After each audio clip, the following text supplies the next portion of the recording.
მოგესალმებით, მეგობრებო. დღეს 27 სექტემბერია, ჯვართამაღლება დღე, მინდა ყველა მართლმადიდებელს მოგილოცოთ. თუმცა საქართველოს უახლეს ისტორიაში ეს თარიღი ძალიან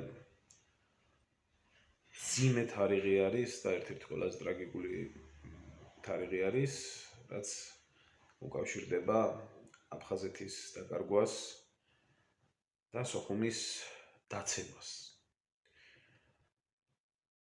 31 წელი გავიდა მას შემდეგ და ტერმინი სოხუმის დაცემა დღემდე აქტუალურია და ამაზე არავინ საუბრობს, ამის შეცვლაზე ამ ტერმინზე, სინამდვილეში კი ისტორიული სამართლიანობა იქნება და ყველანაირი სამართლიანობა იქნება, თუ ეს ტერმინი იქნება აღიარებული სოხუმის გაყიდვის დღედ. თუ რატომ ყველა ნორმალურმა ქართველმა იცის, რადგან აფხაზეთში ომი შევარდნაძემ და მისმა ხუნტამ დავალებით დაიწყო, გააჩინა ძმათამკვლელი ომი და საჭირო მომენტში აფხაზეთი და სოხუმი ჩააბარა სეპარატისტებს და დაქირავებულ მებრძოლებს. თავად კი 26 სექტემბერს ალყაშემორტყმული ქალაქიდან, საიდანაც გამოსვლა შეუძლებელი იყო, როგორც ხმელეთით, ასევე ზღვით, ასევე საჰაერო ტრანსპორტით და მას აჩვენებს იმ პერიოდის ქრონოლოგია, როდესაც ჩვენი ავიაციის ყველაზე დიდი დანაკარგები ზუსტად სოხუმის დაცემის წინა დღეებს უკავშირდება, ეს იქნება ბაბუშერას ტრაგედია თუ არაერთი ჩვენი სუ 25-ის ჩამოგდება, რადგან ქალაქი იყო ბლოკირებული. შევარდნაძე თავად შვიდად გამოვიდა ქალაქიდან. დატოვა ქალაქში გაბისკირია, ჟიული შარტავა, მამი ალასანია, რაულ ეშბა და სხვა ღირსეული საქართველოს შვილები, თავად კი თბილისში ასეთი ტერმინი განაცხადა. ჩვენ ყველანი იქიდან კურდღლებივით გამოვიქეცით. პატივიც კი არცა იმ ადამიანებს, რომლებიც ჯერ კიდე გაყიდულ ქალაქში იარაღით ხელში იდგნენ და იბრძოდნენ. ჩვენ სხვანაირად დაგვიწერენ ისტორია, საერთოდ გამარჯვებულები წერენ ისტორიას, უნდა თქვენია.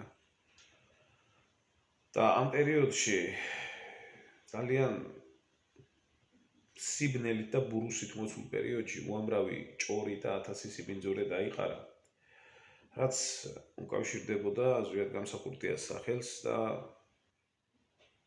ზვიად გამსახურდიას გვერდით მებრძოლ ჯარისკაცებს. ახლა მე მინდა გაჩვენოთ თქვენ ისტორიული მოვლენების ქრონოლოგია და ანალიზი თავად გააკეთეთ. ბოლომდე ნახეთ და ბოლოში ჩემ აზრს ყველაფერთან დაკავშირებით შემოგთავაზებთ.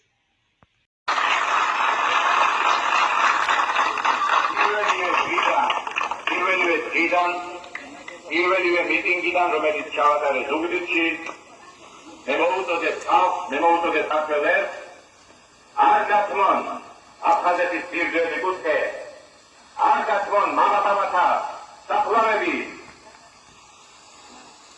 გაერთიანდნენ კანონიერი ხელისუფლების შეიარაღებული ძალების გარშემო და ერთიანი ძალისხმევით დავიბრუნოთ ის, რასაც გვახსნევენ მოღალატენი, ჩვენი სამშობლოს დამხიდველები, ჩვენი სამშობლოს მწერთან ალიანსში მყოფი მოღალატეები.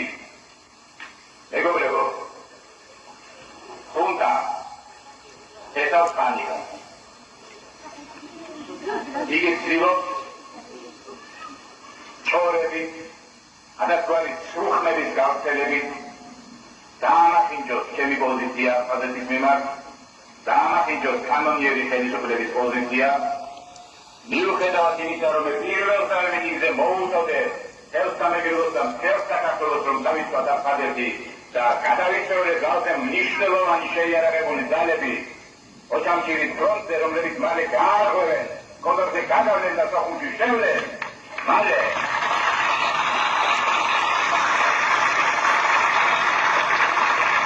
მიუხედავად ყოველივე ამისა, ხუნტა ურცხვად ავსებებს შორს, ვითომ მე წინააღმდეგი ვარ. აფხაზეთ შრომისა და მოვიცხოვით უნდა ჯერ თბილისის აღებას. თბილისი უკვე აღებულია, თბილისი ჩვენია.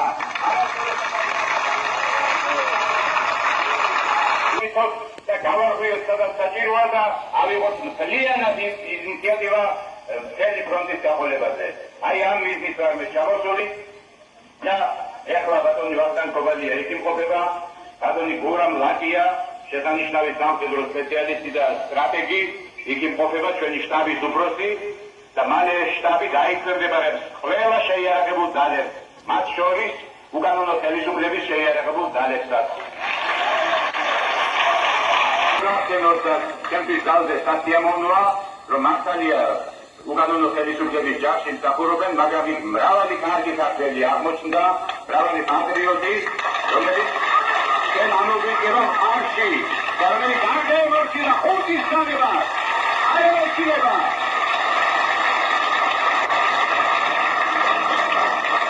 მოჰალატო შევარდნაზემ, მოუწოდა ქართულ შეიარაღებულ ძალებს, რომ დასწავლონ აფხაზეთი, დასწავლონ სოხუმი, დასწავლონ ოჩამჩირე და მოუწოდა ქართულ მოსახლეობას, რომ დასწავლონ. აკავრება ვერ ეხიდება, ვერ აფხაზეთ თავის სიცოცხლეში ამას. ვერ აფხაზეთ თავის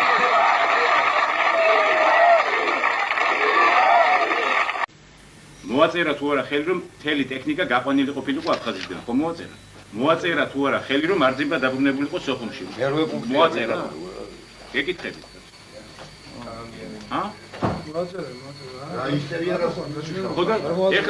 ეხლა რას ყვირის, კაცო, რას ყვირის? რაზეც მაგან ხელი მოაწერა, ის შესრულდა. შესრულდა და მორჩა. ანგრიელა დახოცა. სხვა საბრალეს. ხოდა იძახის რომ აი ესენი ოჩამჩირის ფრონტი არ მომეხმარაო, არ შემოვიდენო დროზეო და ესე იგი ესენი მოღალატეები არიან. ინფორმაციას არ აქვს ამის. თვითონ არის მოღალატე, მაგან ჩააბარა სოხუმი და ეხლა მაგას არ მივცემ ჩვენ საშუალებას რომ ჩააბაროს ეხლა ოჩამჩირის რაიონი. მაგას არ მისნებას არ მივცემ და იმასაც დავებრუნებ. თუ ჩვენ ერთად ვიქნებით. აი გეუბნებით მე. მე არ მოშორდები აქ ესე იგი სულად ვიქნები ეხლა და ჩემზე არ ვცელებდი ეხლა წორებს იძახის რომ არ წახვიდეთო არიომოთ აფხაზეთში. მე ჩემი ხალხი არ არის, ამოდენა ძალებია შემოვიდნენ. ხოდა ისევ არ აქვს და იძახის რომ წავიდეთ თბილისი ავიღო. და ეხლა სანამ ყველას არ გავიყვან ნაწავალო, ესე იგი ყველა ქართველი უნდა გაიყვანოს აფხაზეთში. ეს ყველა მაგის მიზანი. უკვე თბილისში. უკვე თბილისშია რა. გამოაცხადა. ხოდა ეხლა ზეიმი იქნება თბილისში რომ აი დაგვიბრუნდა მე ხაური გმირი ეროვნული გმირი. ჩააბარა და გმირი გახდა. მე როდესაც გუშინ ბატონი რეზო ამაშუკელის გამოსვლა მოვისმინე ტელევიზიით, აი ამ დღევანდელ შეხვედრასთან დაკავშირებით უნდა გითხრათ ბატონო რეზო, რომ პირველად გამაღიზიანა თქვენმა ნათქვამმა, კონკრეტულად ის წინადადება მაქვს ხედველობაში, თქვენ როცა თქვით, რომ აი ხვალ ყველაფერს თავისი სახელი დავარქვათო. ჩვენ წელიწად ნახევარია, ყველაფერს თავის სახელს ვარქმევთ. ეს არ შეიძლება წელიწად ნახევრის განმავლობაში მუშტები ვიქნიოთ ესე უმისამართოდ და უმისამართოდ ვიმუქროთ, რომ აი ახლა ამას თავის სახელს დავარქმევთ, ეხლა ეს დაერქმევა ამას ბანდიტი, ამას მოღალატე და ამითი გადაწყდება თითქოს ყველაფერი. ჩვენ ვნახეთ, რომ ეს ასე არ არის, ვნახეთ, რომ ის საფრთხობელა, რაც წელიწადზე ცოტა ნაკლები აქ პრეზიდენტად იყო და შემდეგ გროზნოში გავუშვით და სხვათა შორის ის პირები არანაკლებ პასუხისმგებლები არიან დღეს, ვინც ის ცოცხალი გაუშვა, მაპატიოს ღმერთმა ამას რომ ვამბობ.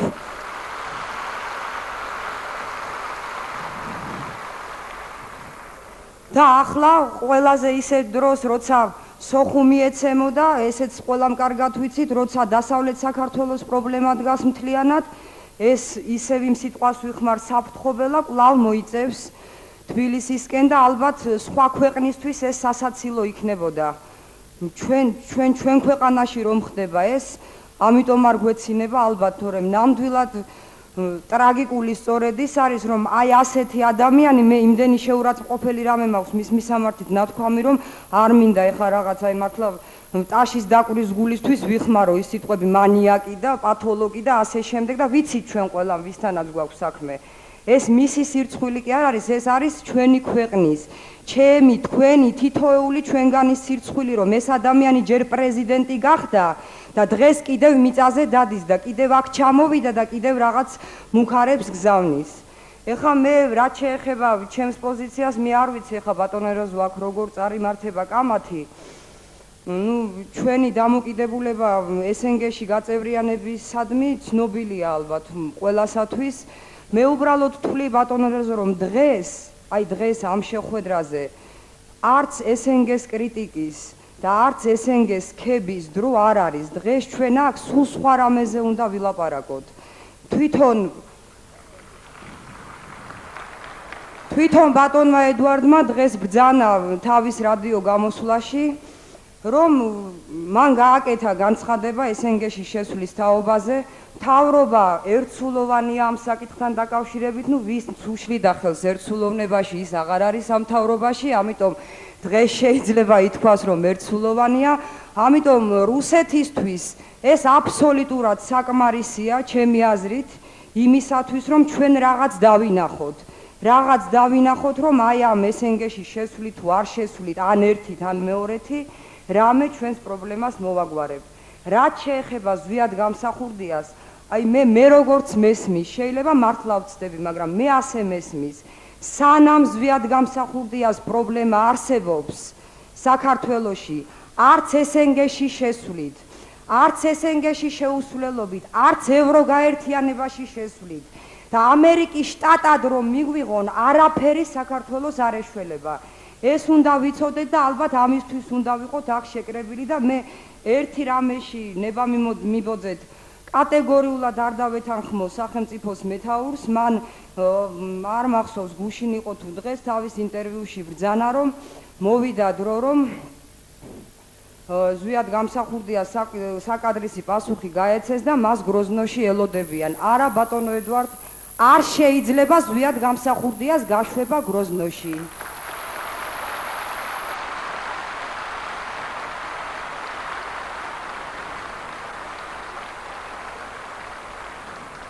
ზვიად გამსახურდია როგორც თავისი ერის შვილი, თუნდაც როგორც თავისი ერის სირცხვილი, უნდა დარჩეს, რა თქმა უნდა, სახეცვლილი მდგომარეობით აქ, საქართველოში და მაშინ ვილაპარაკოთ ჩვენ საქართველოს გადარჩენაზე საერთოდ.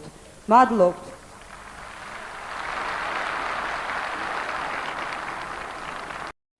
როგორც ხედავთ, მოვლენების ქრონოლოგია თავად ამბობს ყველაფერს თუ სინამდვილეში რაც იყო.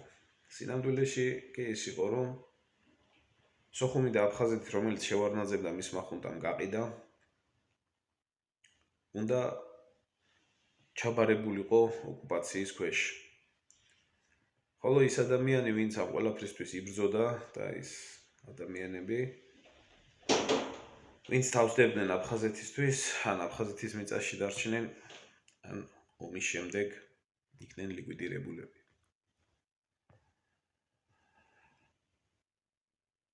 ბოლოს,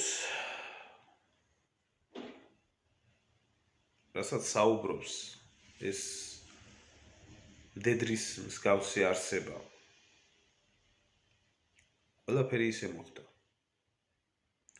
საქართველოს SNG-ში შევიდა, ზვიად გამსახურდია სახეცვლილი ფორმით, ანუ მოკლული.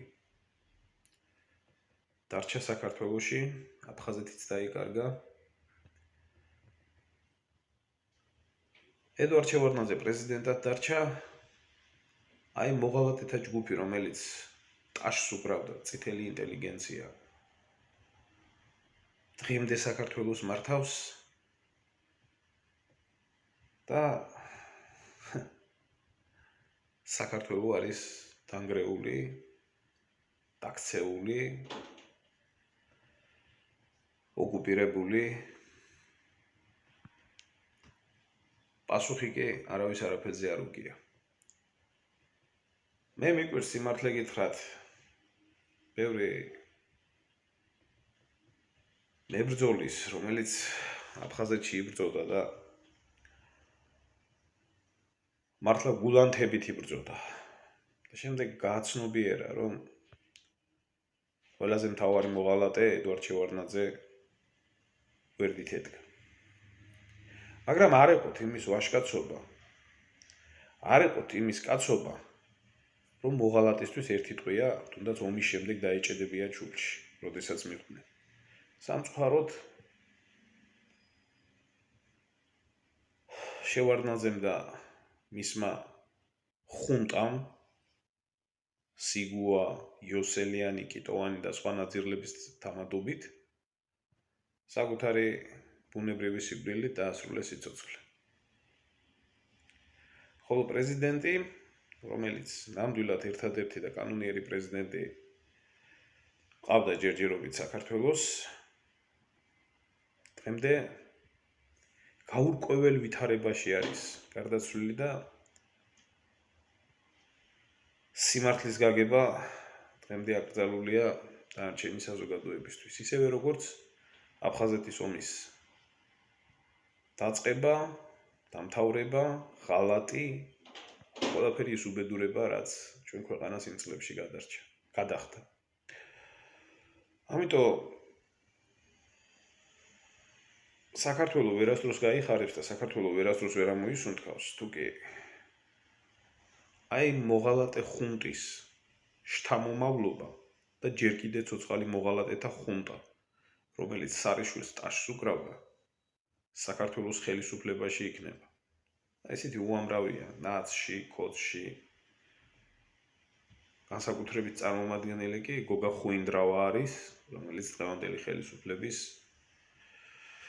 ერთ-ერთი ყველაზე სასიქადულო და საფერებელი პერსონა. ამიტომ თუ ჩვენ გვინდა ჩვენი ტერიტორიული მთლიანობის აღდგენა, თუ ჩვენ გვინდა ჩვენი სამშობლოს გადარჩენა, სანამდე ხუნტა და მისი წევრები არ წარსდგებიან ტრიბუნალის წინაშე, მანამდე საქართველოს ვერასდროს ვერ გაიხარებს. აი ამის თქმა მინდოდა.